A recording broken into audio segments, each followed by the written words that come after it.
Hello everybody and welcome back to Emily's Upcycled Home. Please shop my items on Facebook Marketplace with the link in the description. Follow me on my business page for updates, reels, and new items. Like, comment, and subscribe, and don't forget that notification bell for more DIY videos. Moving on to project number 1. I have this large very ornate candle holder, and I'm coming in with the bare chalk paint and the sea spray by Dixie Belle to put some texture all over this piece. Now I could have left it like it is, but I decided to go ahead and do something a little bit different. And then I come in with the Fudion heirloom color, and I go ahead and paint the whole piece, covering up all that sea spray texture we added on here. So this piece is kind of be a little bit of a surprise at the end, so you're not seeing the whole the whole project here. But I'm just gonna go ahead and layer in that heirloom blue, that heirloom color by Fudion, and then we're gonna go ahead and work from there, because I really don't know what I want this piece to look like in the end. I'm just coming in and adding whatever colors I feel I like here. Now, once again, this is an older video that I've been sitting here, and this project's been sitting forever. So it's time for me to come in, finish this project up, and get it posted, just like the candle holders there.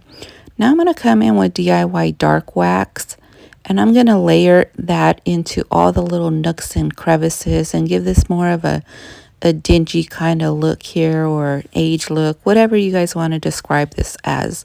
And I'm just coming in with a little brush and then my little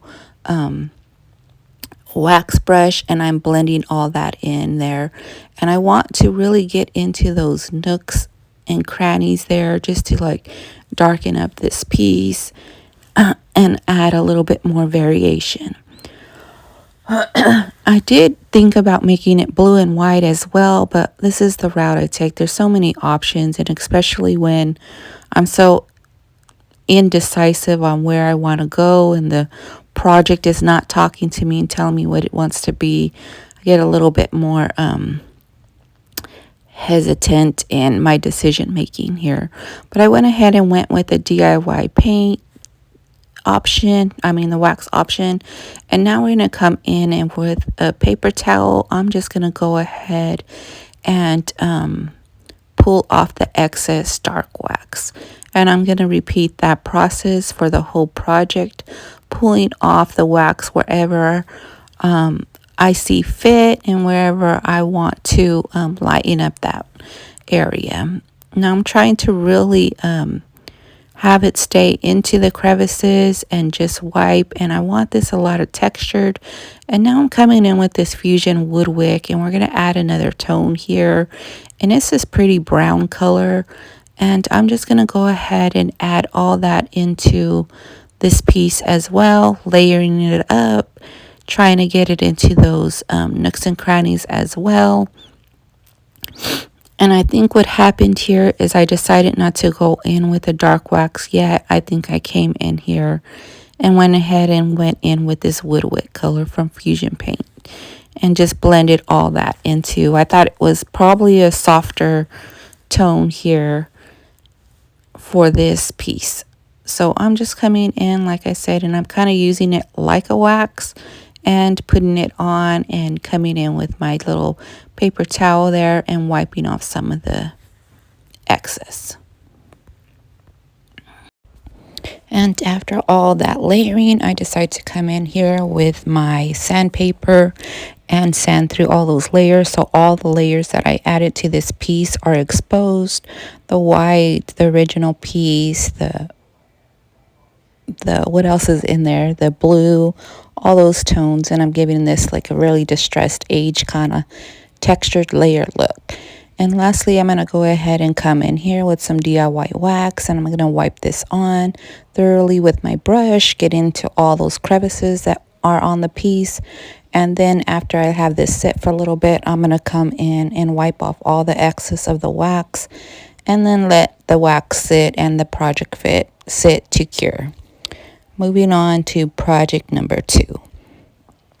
Some more old footage. Now, I've had this for a while, and I think I even showed this on one of my lives like a long time ago.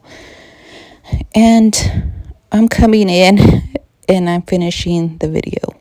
So I'm coming in with that same heirloom blue color, and the first coat on here was that wood wick color, both from Fusion paint. And because Fusion paint is not a chalk paint and I'm not going to be able to go back and wet distress, I'm going ahead and now just wiping off the excess of the paint while it's wet to give it some of that distressed look to it.